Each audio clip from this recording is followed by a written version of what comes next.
창세기 20장 1절서부터 7절까지 읽을게요. 우리 한 목소리로 같이 봉독하도록 하겠습니다. 아브라함이 거기서 네게브 땅으로 옮겨가 가데스와 술 사이 그랄에 거류하며 그의 아내 사라를 자기 누이라 하였으므로 아비멜렉이 사람을 보내어 사라를 데려갔더니 그 밤에 하나님이 아비멜렉에게 현몽하시고 그에게 이르시되 내가 데려간 이 여인으로 말미암아 내가 죽으리니 그는 남편이 있는 여자임이라. 아비멜렉이 그 여인을 가까이 하지 아니하였으므로 그가 대답하되 주여 주께서 의로운 백성도 멸하시나이까. 그가 나에게 이는 내 누이라고 하지 아니하였나이까. 그 여인도 그는 내 오라비라 하였사오니 나는 온전한 마음과 깨끗한 손으로 이렇게 하였나이다. 하나님이 꿈에 또 그에게 이르시되 내가 온전한 마음으로 이렇게 한 줄을 나도 알았으므로 너를 막아 내게 범죄하지 아니하게 하였나니 여인에게 가까이 하지 못하게 함이 이 때문이니라. 이제 그 사람의 아내를 돌려보내라. 그는 선지자라.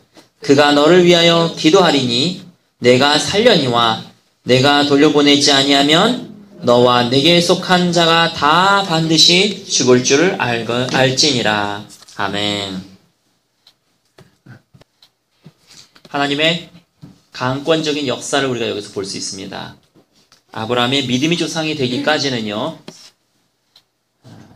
수많은 세월이 필요했습니다. 30년 이상이 필요했어요. 이삭이 번제단으로 바칠 만큼의 이삭이 커야 됐기 때문에 이삭이 스스로 걸어갈 정도로 컸습니다. 산행을 할 정도로 컸습니다. 그때까지가 최소한 이삭이 그래도 10살은 되지 않았는가. 아브라함이 부르심을 받을 때가 75세였고 이삭을 낳을 때가 100세였으니까 25년 훈련을 받은 다음에 이삭이 태어났죠. 그리고 이삭이 한 10살 정도는 돼야 산행을 할 수 있기 때문에 결국 아브라함은 35년이라고 하는 세월을 훈련받으면서 믿음의 조상이 되었습니다. 그러나 하나님이 아브라함을 믿음의 조상으로 세우기까지는 참으로 여러 가지 훈련들과 연단들이 있었지요. 아브라함은 2번이나 자기 아내를 누이라고 속이고 목숨을 구걸했습니다. 지금은 블레셋, 지금 하마스, 지금 팔레스타인 지방, 이 이스라엘과 블레셋의 전쟁은 이때서부터 있었어요. 아브라함 때서부터. 그래가지고 다윗 시대를 거쳐서 다윗과 골리앗, 다 블레셋이잖아요. 현재 하마스와의 전쟁, 다 블레셋입니다. 이스라엘의 후손들과 블레셋의 후손이 지금도 싸우고 있어요. 가깝고도 먼 사이, 멀고도 가까운 사이. 어쨌든 블레셋 땅에서 자기 아내를 누이라고 속였습니다. 그런데요, 아마 이 아브라함은 내가 또 이런 똑같은 죄를 또 저지르는가. 2번째잖아요.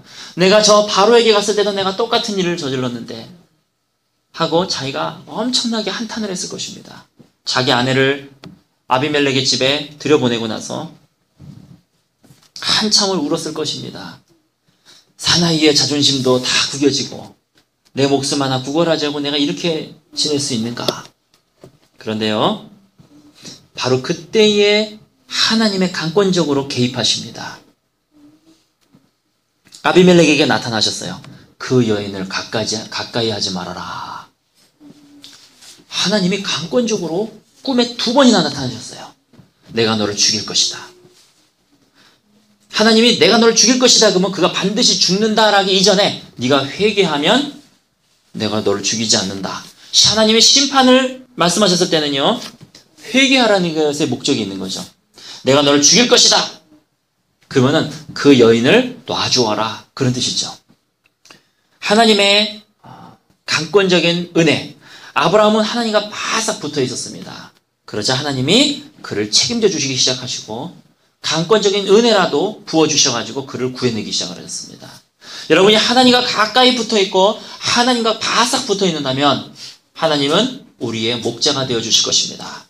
때로는 사망의 음침한 골짜기로 다닐지라도, 때로는 내 자존심이 완전히 구겨지고 내 자존감이 바닥을 기고 되는 일이 없고 막 파탄 일부 직전이고 사망의 음침한 골짜기로 다니는 것 같은 그런 상황이 있을지라도 하나님께서는 나의 지팡이와 막대기가 되어주실 것입니다. 우리는 성경을 통해서 하나님의 우리의 생각을 뛰어넘는 강권적인 은혜가 수두룩하게 써있는 것을 우리는 보고 있습니다. 설사 아브라함이 두 번째 똑같은 짓을 저지른다 하더라도 첫 번째 바로에게 나타나셨던 그 하나님은 똑같이 아비멜렉에게도 나타나신다는 것입니다. 어떻게 해서든지 내가 택한 사람, 어떻게 해서든지 나와 붙어있는 사람은 하나님이 구해주시고 건져주시고 이렇게 세워주시는 분이신 줄 믿으시기 바랍니다. 아브라함이 가장 약했을 때 하나님이 아브라함에게 뭐라 그러세요? 그는 선지자라. 선지자라. 창피해 죽겠어요. 자기 아내를 누이라고 팔아가지고 꿈에 나타나면서 이 사람은 내 선지자다. 여러분이 만약에 우리의 자녀가 가서 말도 안 되는 일을 저질렀어요. 그러면 얘는 내 딸이니라 말하기가 좀 그렇잖아요. 팔리잖아요.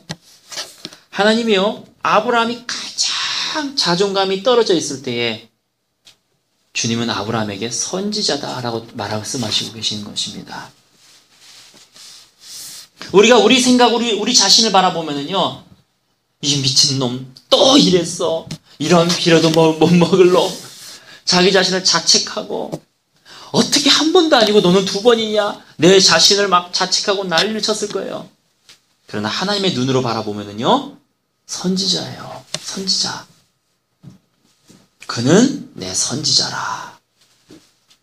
하나님의 눈을 소유하시며 그 눈으로 내 자신을 바라보시고 다른 사람을 바라보시는 저와 여러분 되시기를 예수님의 이름으로 축원합니다. 누구죠? 갑자기 생각이 안 나네. 300용사 기드온. 기드온도요, 하나님은요, 그 사람이 막 잘 나갈 때에 너는 용사라 이런 얘기 안 하셔요. 신기하게. 너는 선지자라 이런 얘기 안 하세요. 예언을 했더니 딱 들어맞았어요. 역시 넌 선지자다. 하나님 그러지 않으셔요. 자존감이 제일 바닥으로 떨어졌을 때, 하나님 없이는 아무런 소망이 없을 때, 그때 주님이 촥 나타나셔서 너는 아이라 하지 말고 내가 너에게 무슨 말을 전하든지 너는 가서 전하라. 예레미야에게 말씀하시는 겁니다. 예레미야가 도저히 나는 선지자로서 나는 아이입니다. 그럴 때에 너는 아이라 하지 말고 너는 어디로 가든지 나의 말을 전하라. 기드온이요, 포도즙들에서 밀을 까고 있었을 때 뺏어갈까봐 다람쥐처럼 숨어가지고 막 밀 까고 있을 때 주님이 갑자기 탁 나타나서 강한 용사여, 하나님이 너와 함께 하시도다. 아브라함이 제일 밑바닥에 있을 때 너는 선지자다. 이렇게 말씀하시는 거예요. 그렇기 때문에 자기 자신도 자기를 함부로 판단하지 마시고 중요한 것은 하나님께 붙들리시며 붙어 있으십시오. 어떤 일이 있더라도 주님께 붙어 있으십시오. 그러면 하나님은 나를 결국 선지자로 만들고 마실 것입니다. 기드온을 결국 300용사로 만들고 기어이 만들고 마실 것입니다. 우리 10절을 보겠습니다. 아비멜렉이 또 아브라함에게 이르되 내가 무슨 뜻으로 이렇게 하였느냐. 11절에 아브라함이 이르되 이곳에서는 하나님을 두려워함이 없으니 내 아내로 말미암아 사람들이 나를 죽일까 하였음이니요. 즉 두려웠다는 것입니다. 내가 두려워서, 솔직히 얘기해요, 두려워서 내 아내를 팔았습니다. 아브라함이 이렇게 실수를 저지른 것은 첫 번째도 두려움 때문이요, 두 번째도 두려움 때문이었습니다. 두려움은 그 사람으로 하여금 잘못된 결정을 내리게 합니다. 내가 죽을까 하는 두려움, 내가 망할까 하는 두려움, 내가 질병에 들까 하는 두려움. 이런 두려움은요, 나로 하여금 자꾸 세상적인 방법을 택하게 만든다는 것입니다. 내 머리를 자꾸 굴리게 만든다는 것입니다. 결국 아브라함은 자기의 머리를 굴려가지고 그 두려움을 벗어나려고 했지만 일은 더 꼬이고 또 꼬이고 또 꼬여서 또 거짓말을 하게 되고 또 거짓말을 하게 되는 그런 악영향의 악순환이 계속된다는 것이죠. 그렇기 때문에 어떠한 두려움이 있더라도 그 두려움으로 내 방법으로 해결하지 마시고 세상적인 방법으로 해결하지 마시고 성경에 써있는 하나님의 방법으로 여러분 나아가시기 바랍니다. 하나님이 이렇게 꿈속에서라도 나타나셔가지고요, 너 내가 죽일 거야!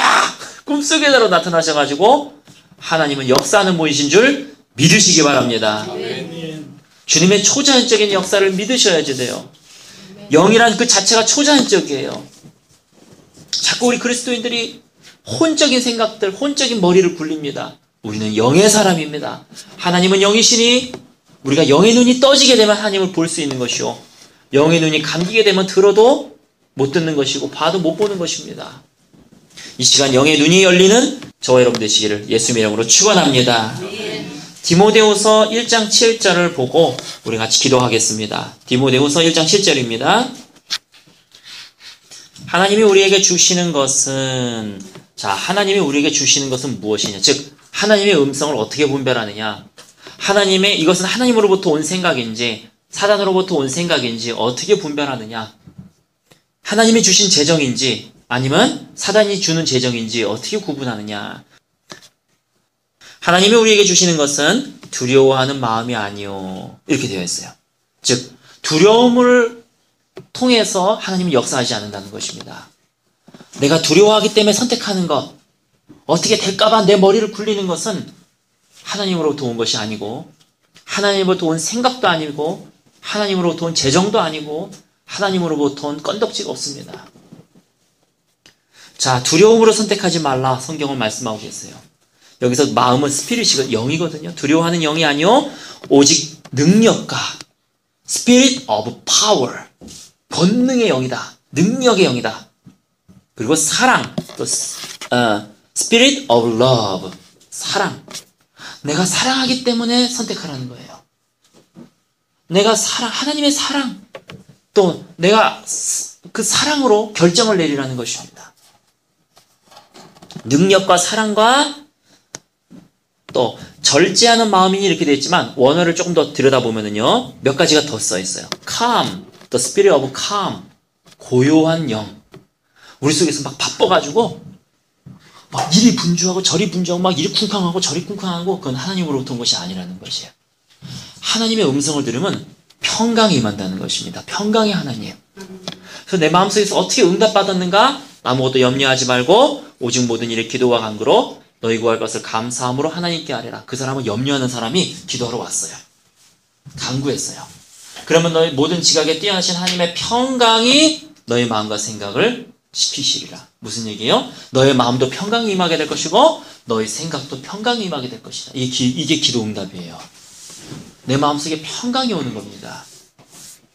또 a calm, spirit of calm.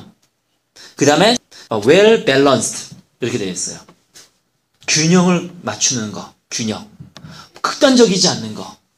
어떤 사람은 막 예정론이라고, 어떤 사람은 막 알미니안이라고 그러고, 균형을 맞추는 거. 어떤 사람은 사랑밖에 몰라요. 그래서 하나님의 공의 몰라요. 어떤 사람은요 공의밖에 몰라요. 하나님의 사랑을 몰라. 사랑과 공의의 균형을 맞추는 거. 영과 혼과 육의 균형을 맞추는 것. 이것이 바로 하나님으로부터 온 것이라는 것. 그 다음에 self-control, 자기 자신을 컨트롤할 수 있는 것. 이것이 바로 하나님으로부터 오는 것이라는 것입니다.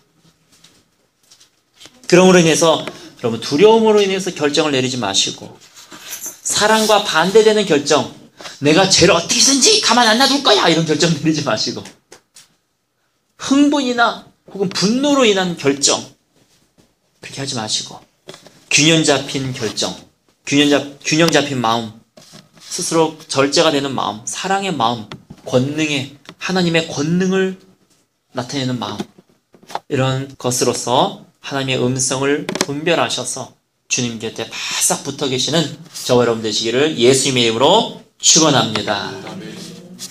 우리 이 시간에 기도함으로써 주 앞에 더 나아가겠습니다.